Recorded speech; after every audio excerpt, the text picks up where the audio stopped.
Hello, everyone, and thank you so much for joining me for Daily Spark TV. You guys know who I am. I'm Dr. Angela Butts-Chester, and you know what I like to do with my show? Say it with me. I want to enlighten, inspire, and empower you to become your best self.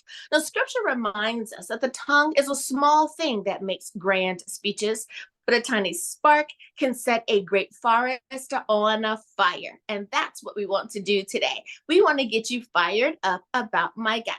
We'll be spending time today with Catherine Hudson, and we'll be talking about her book, A Prophet's Journal, 2016 to 2020. So go on, get comfy, get cozy, get your coffee or get your tea, because we are about to get started. Hello, Catherine. Thank you so much for joining me here today on Daily Spark TV. Hello, Dr. Angela. How are you? I am well. Thank you so much for asking. Now, I am really excited to talk to you about your book and the all that you are doing. But we have a little bit of a tradition around here before we get started, and that is I feel that we should always give an opportunity for each guest to introduce themselves to those folks that may be unfamiliar with you or your work. So, my first question for you is tell us a little bit about yourself. What makes you you?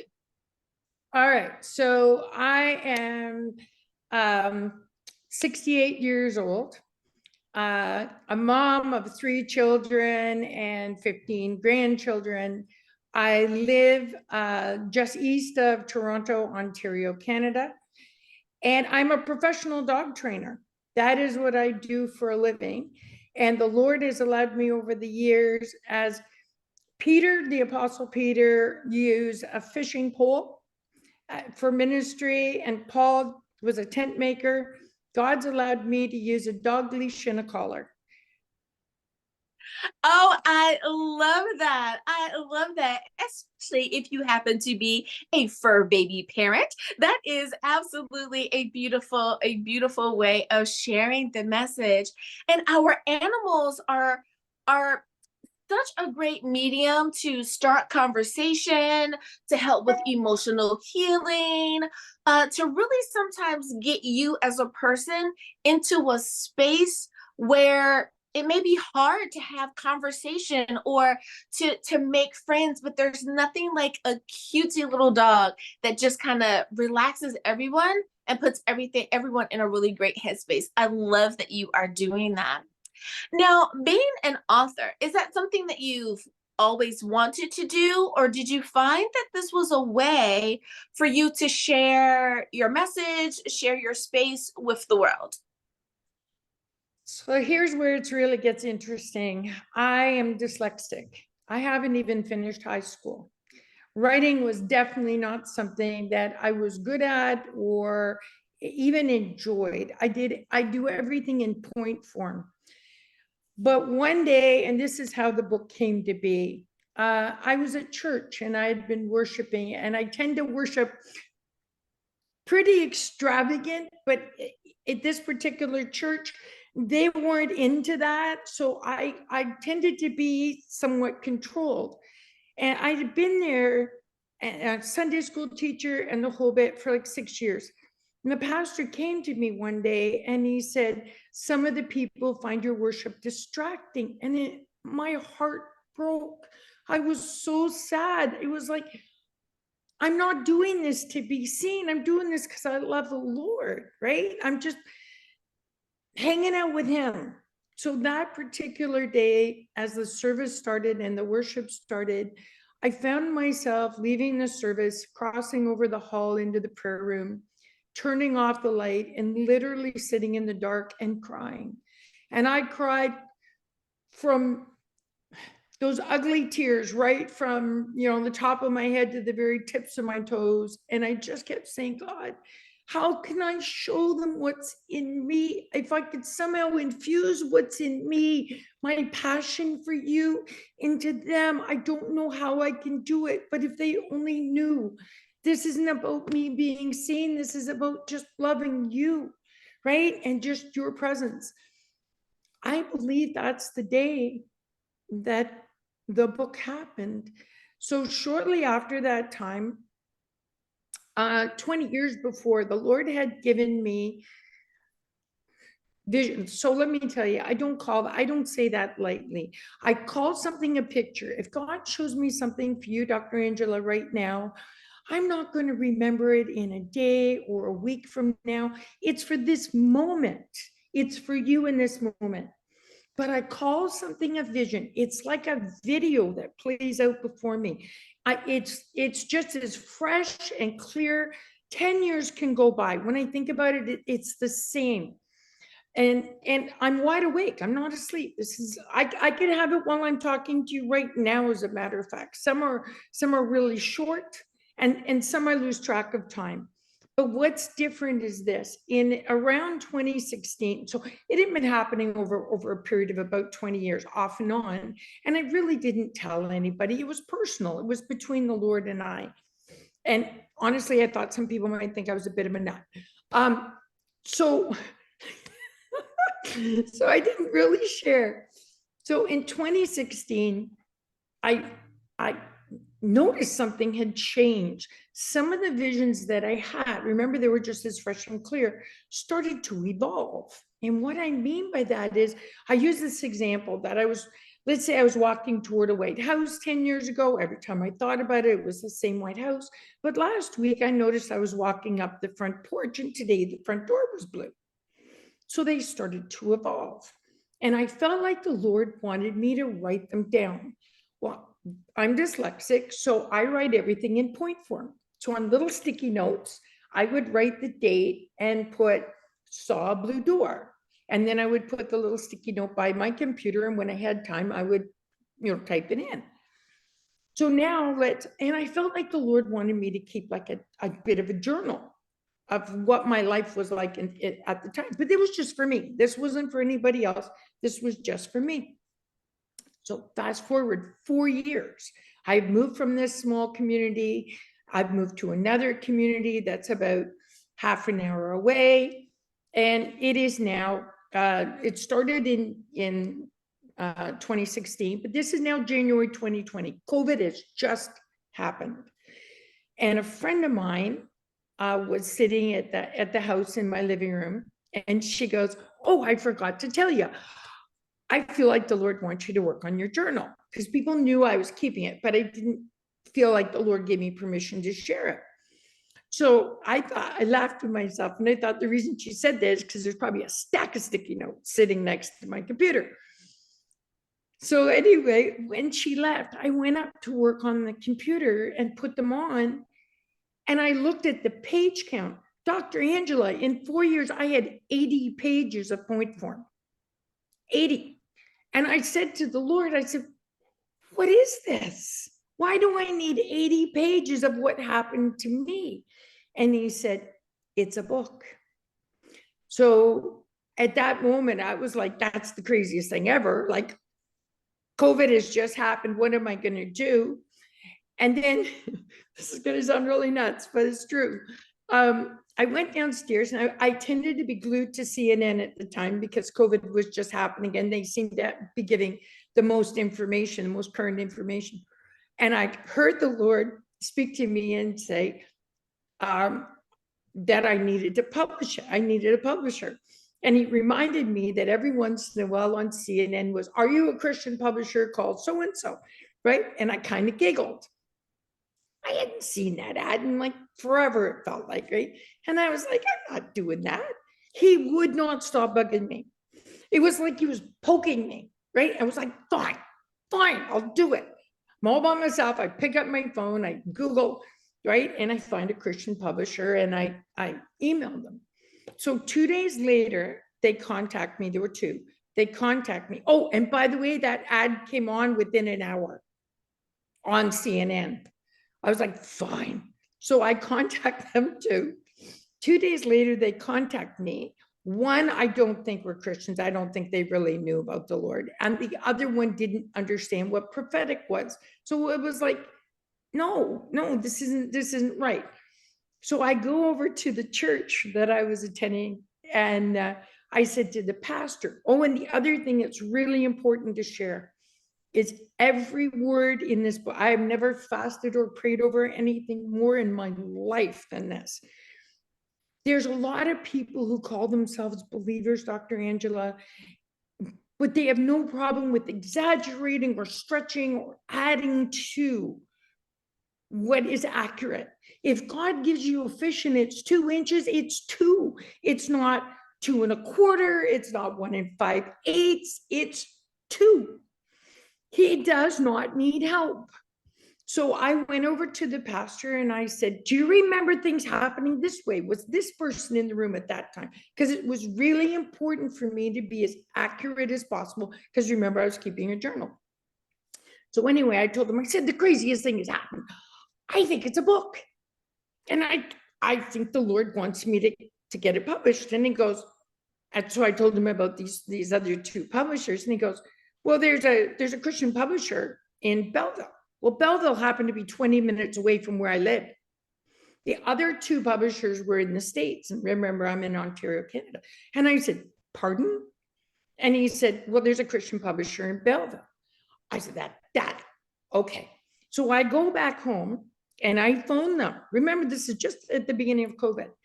And I'm talking to the lady, and her and I were we were so in sync. And she said, well, send me your manuscript. Why not? Because there's no manuscript. You gotta be kidding me. It's 80 pages of point form on sticky notes. So, but because COVID had just happened, everything had stopped. So I didn't have any dogs coming. The Lord literally would have me go upstairs, type, come back downstairs, drink my tea, go back upstairs, type. And 2 weeks later, I had a manuscript that I sent in to them. And they said, we need to read the whole thing to make sure it meets our requirements and our values, right? 40 pages in, she calls me and she said, we're publishing this. We're publishing this. We know this is from the Lord. But now COVID has said nothing is getting done. Remember, everything stopped except for essential services. Guess what the publishing company also owned? An essential service. So Prophet's Journal was literally published during COVID when nothing else was moving. All right, gets even crazier. Even more of God moments, right? This is how I know the Lord was a part of this. So I had no income. And I'm not a wealthy person to begin with. So I had no income. And they said, you know, this is going to cost almost $4,000 to have published, right? But I hear that, and I said to the Lord, I said, you know, like I've got rent, I've got this, right? And I hear the Lord say, I've got this. Literally those words, I've got this. And by the way, I don't hear him as an audible voice. He just speaks to my spirit. And there's times where it's very emphatic. And this was one of them.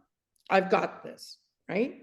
Said, pay your bills. I've got this. I was like, okay.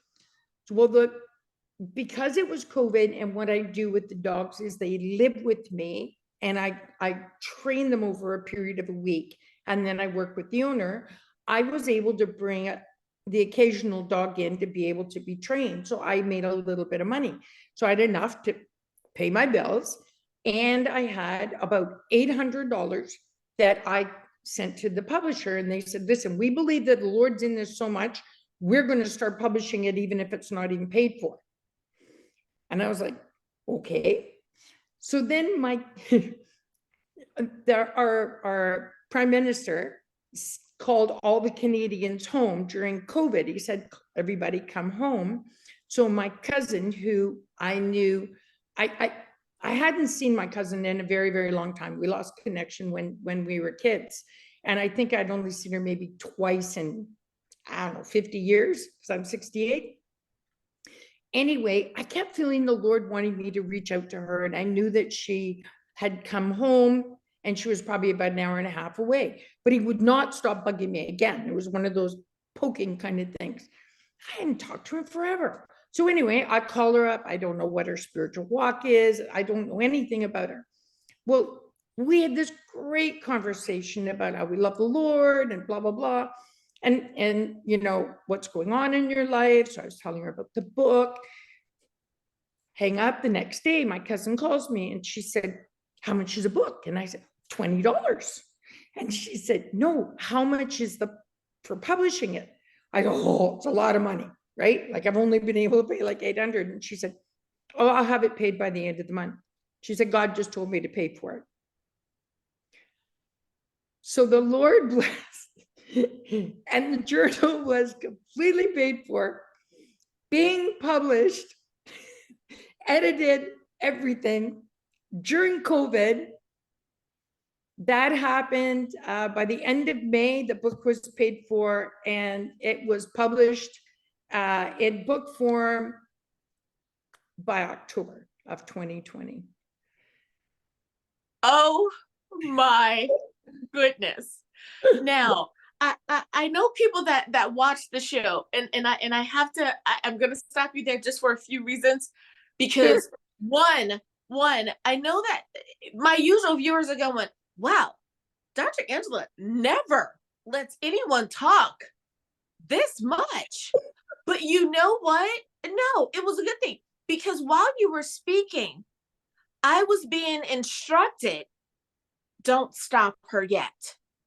Wow. Because I needed to hear, we needed to hear the whole story of how awesome and amazing our God was. If I had stopped you too short, we wouldn't have heard that they No. said, we're going to let you do this without paying for all of it. We wouldn't have heard that your cousin said that she heard from the Lord and that she was going to pay. Like all of those little things in there.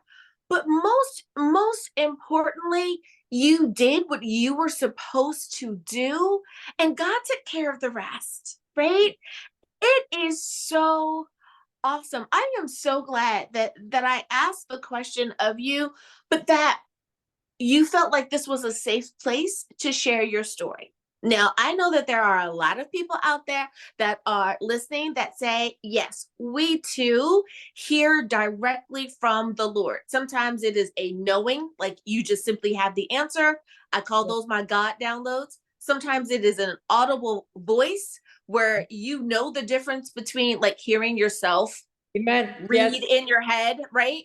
But you Yes. know that that voice is the God voice. And for me, many times it's stop, go. It's like one or two words that I get that's very audible. The longer information is that knowing, that download that you were talking about. And absolutely, yes, the visions, they are the brightest, the most HD things that you see. And like you said, you never forget a detail.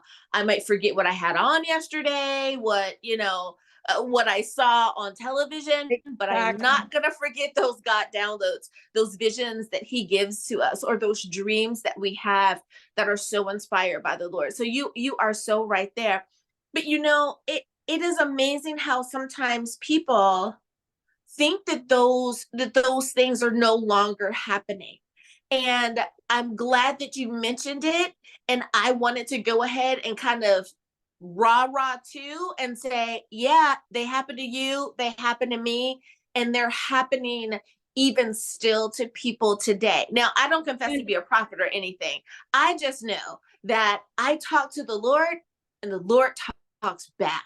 I ask Yes. for sight and God gives me the vision of what I am supposed to do. So I applaud you. Now I wish that the viewers could have seen what you saw with all of my expressions there, but it is just so beautiful, that story. And I ask that question of every guest because I never know what the Lord's going to share through each person that I have an opportunity to speak with. I love that. That is so beautiful. Now I'm going to kind of fast forward a little bit through my usual questions that I ask, but I do want to ask one that I try to be consistent with as well, and that is, do you feel that your book is appropriate or okay for someone in high school to read, like a 16, 17-year-old? Or do they need to be more like college age and older? Do they need more life experience to be able No. to follow along? Or can our teens read it as well? So teens can read it. Uh, there's no age limit on this particular book because it is a journal, but the visions are very picture based, and it really, what this is all about is I have no titles. I am not anybody. And I'm not saying that in a prideful way, honestly. I remember when I first got saved, and I just said, Lord, use me, whatever that looks like, use me. Here I am, pick me. I used to stand on my tippy toes with my hands to the ceiling, right? Is stretching my fingertips as high as I possibly can, right? And just say, use me, here I am.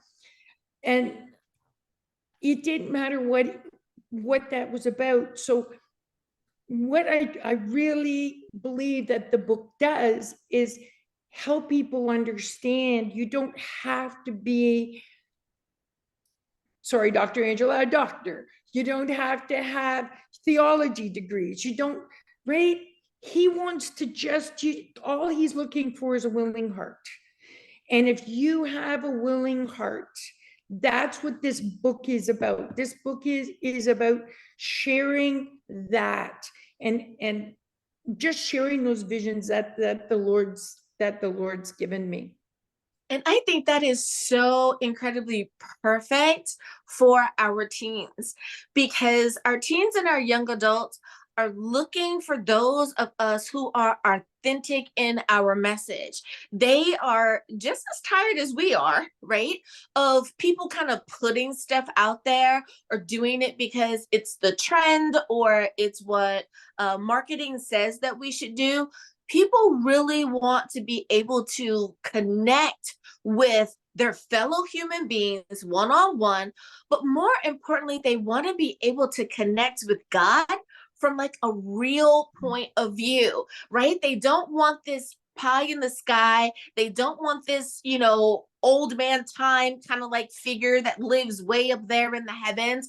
They want to know, who is this person, who is this being that we are being told about, and how does he know me?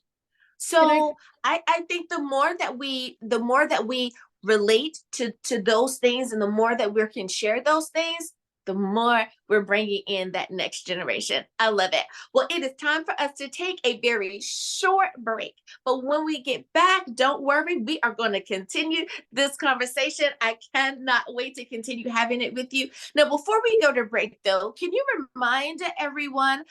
We know that your book is, of course, available on Amazon and wherever books are sold. But if they want to get in contact with you, if they want to reach out to you, how do they do that?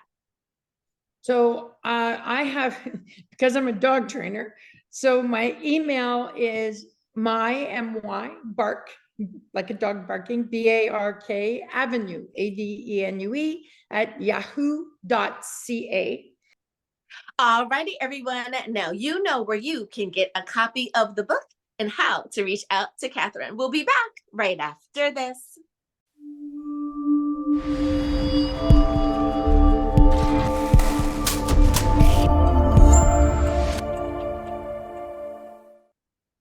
And we are back. Thank you so much for joining me for Daily Spark TV.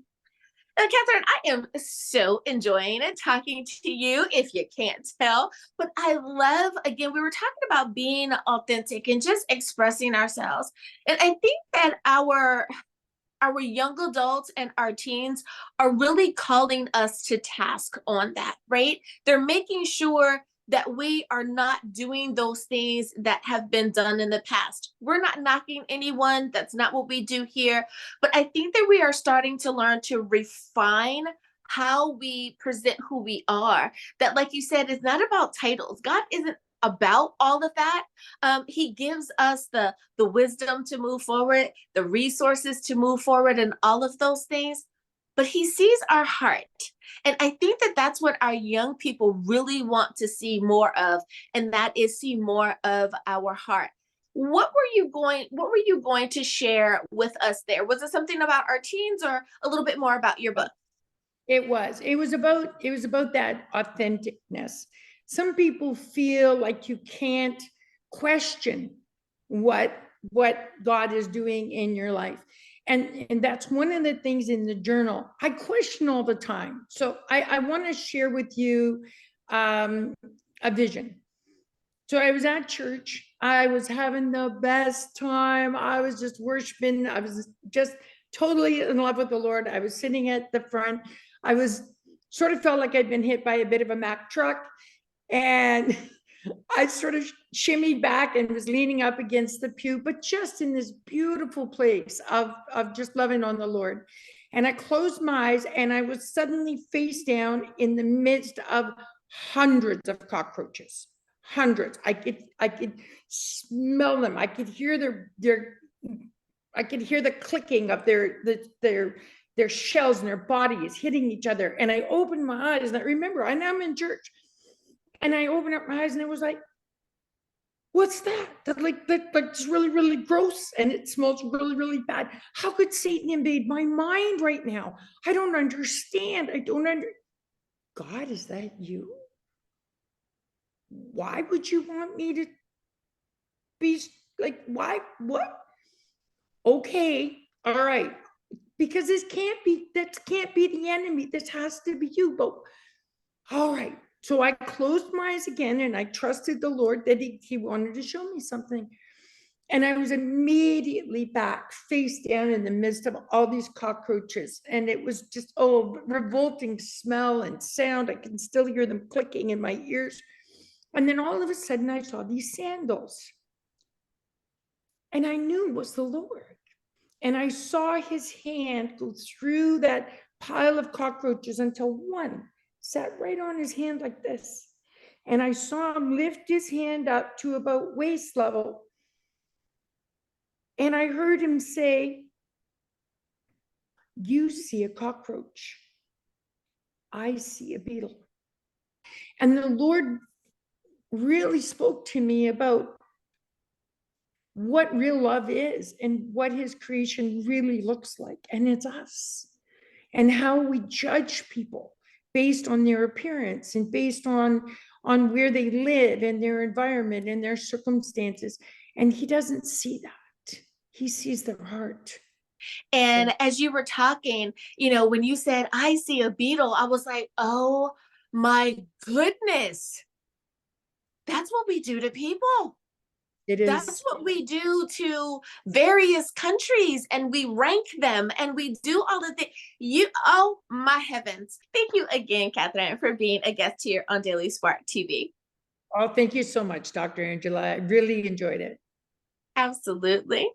And viewers, thank you for spending time with us here today as well. I hope that we have enlightened, inspired, and empowered you again today.